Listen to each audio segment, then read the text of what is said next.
Hey everyone, this is Discjunkie and welcome to the first official episode of Discjunkie Draws. And in this series I want to talk about my reignited passion for drawing and show you some of my progress as I try to switch over to drawing digitally. I'll be using an iPad, which is the Generation 6. I'll be using an Apple Pencil, which is a first generation Apple Pencil. There are newer versions of this, but I'm using the first generation variation. And I'll also be using the Procreate app for the Apple iPad. Now, before I start talking about my first ever digital drawing and showing you what it looks like, I just want to talk a little bit about the history and where I'm sort of coming from in terms of drawing physically.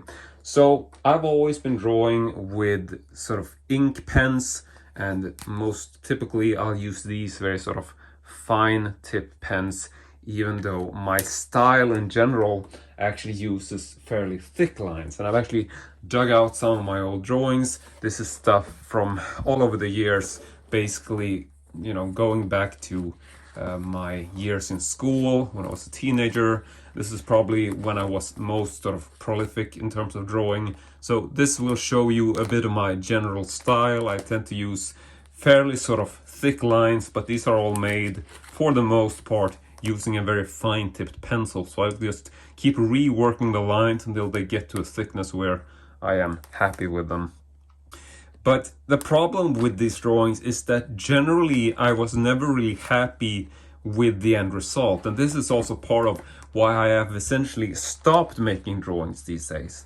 I basically take out my pens and make a drawing very, very rarely. It's become more like, I don't know if I even draw like one drawing a year. It's basically just been something that I don't do anymore because I feel that the time and effort I put into making drawings just isn't worth it. And here's a typical sort of example where I just would mention a little bit about why I'm not happy with my drawings, because I'll be using this typical sort of fine little edge pen or needle point pen, whatever you want to call it, and I'll be working on these lines for a very long time just to get them like very sort of straight edge. Like I basically want like a razor sharp line, and I'll keep reworking them to get typical sort of thickness, but then I'll make a mistake and I'll have to rework the line to get that straight edge again. And this is why I end up with drawings like this, where I'll have a very sort of thick line here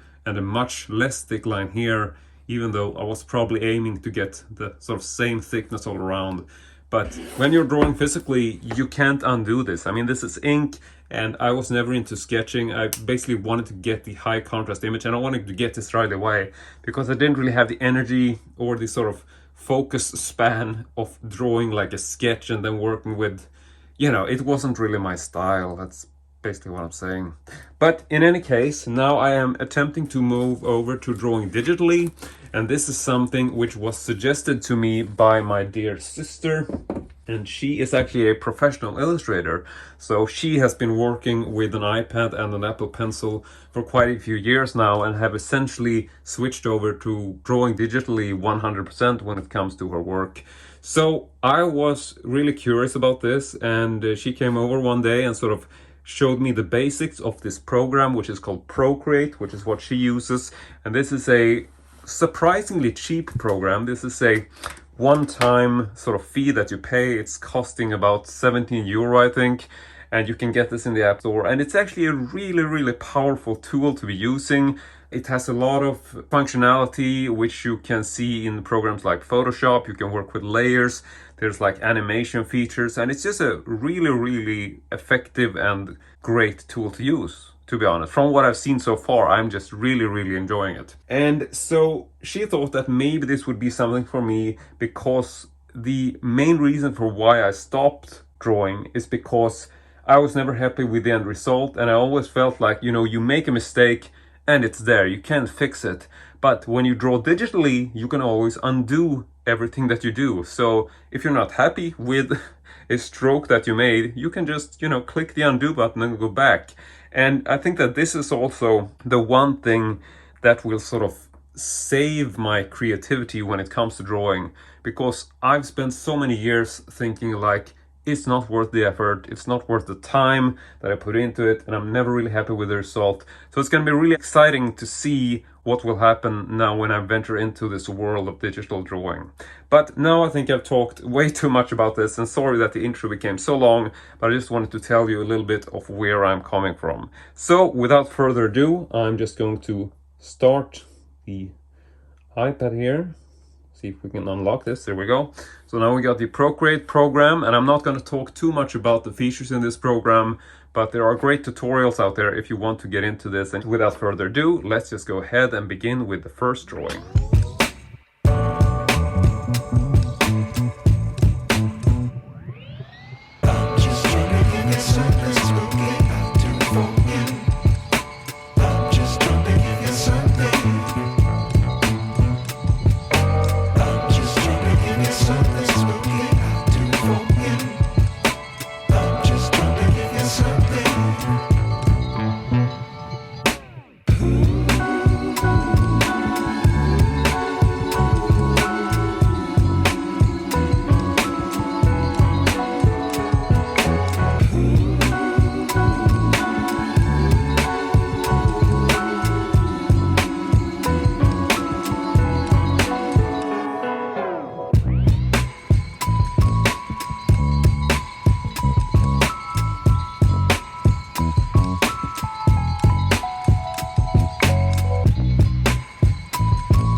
So here we are. This is the final drawing, the final presentation of what I've been able to create in my first attempt.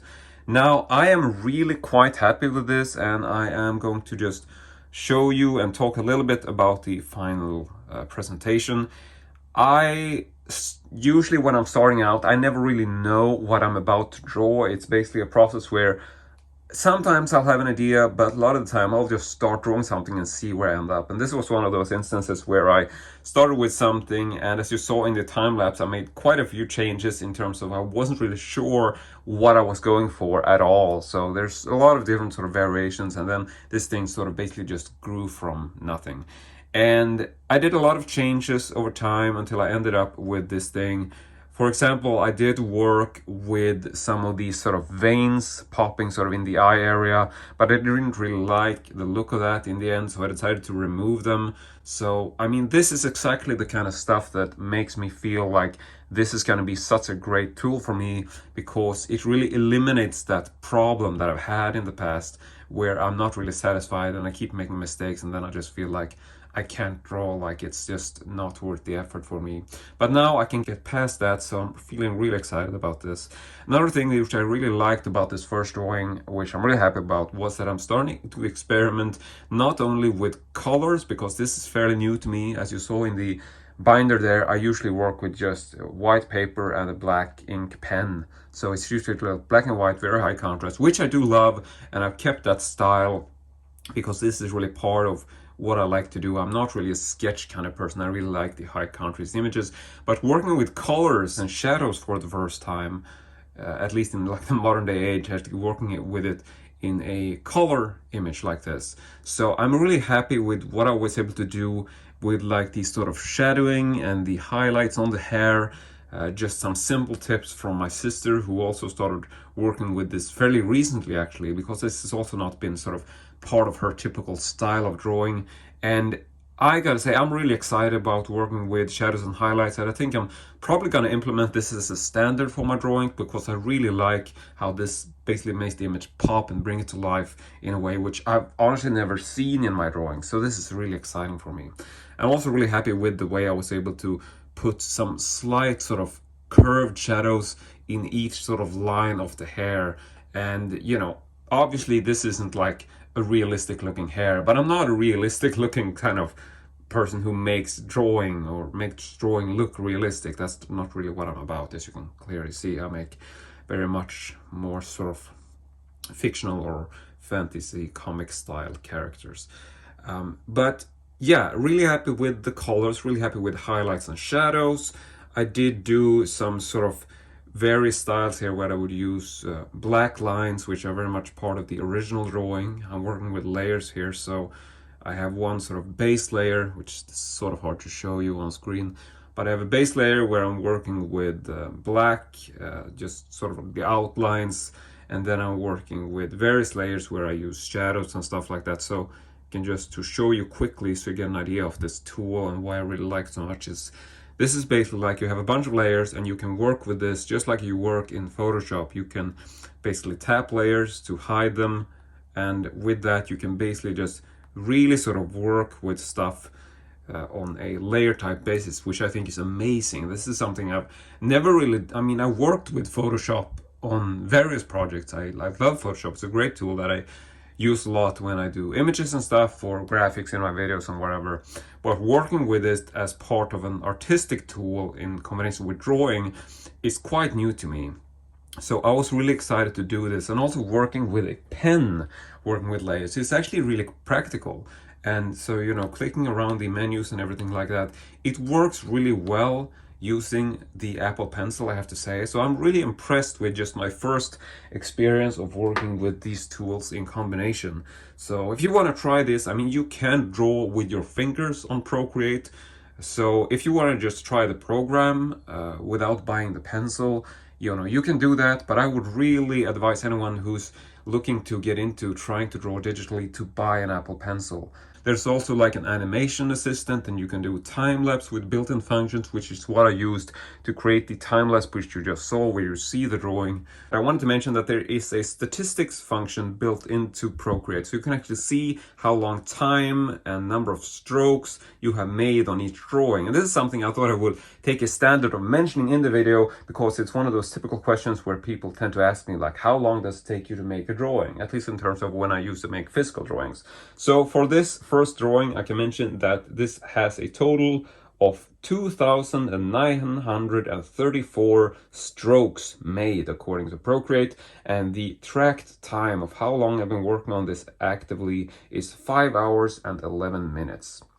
What else can I say about this first one? I'm really happy with the way this little band-aid turned out, and I thought it was funny because when I figured that I'm gonna draw a band-aid on this guy, I started drawing a band-aid, and then I felt like, okay, this looks nothing like a band-aid, because I'm just drawing it from what I imagine a band-aid looks like in my head. But then when I go to sort of Google and check images of band-aids, I realized, okay, that's not what a band-aid looks like.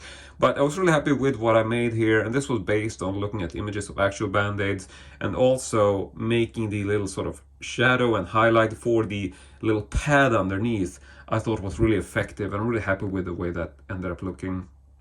So yeah, like I said, working with shadows and highlights, some double shadows here where you will have the shadow of the head as well as the shadow of, you know, like a larger shadow which goes down on the shirt there. So a lot of this is new territory for me. Like I said, never worked with shadows or highlights, so this is very experimental. But for a first attempt, I am really happy with the way this turned out. So it will be really exciting to see what you guys think about this series of videos. I'm not sure if this is something people will appreciate or not, but I am definitely very happy with the way this turned out. I'm feeling really excited about this, and I think that my creative process as a whole has just been reignited, because I've never really felt as passionate about drawing as I do today. So yeah, but that is it for this video. I want to say thank you very much for watching. I really hope you enjoyed it, and as usual, hope to see you all next time.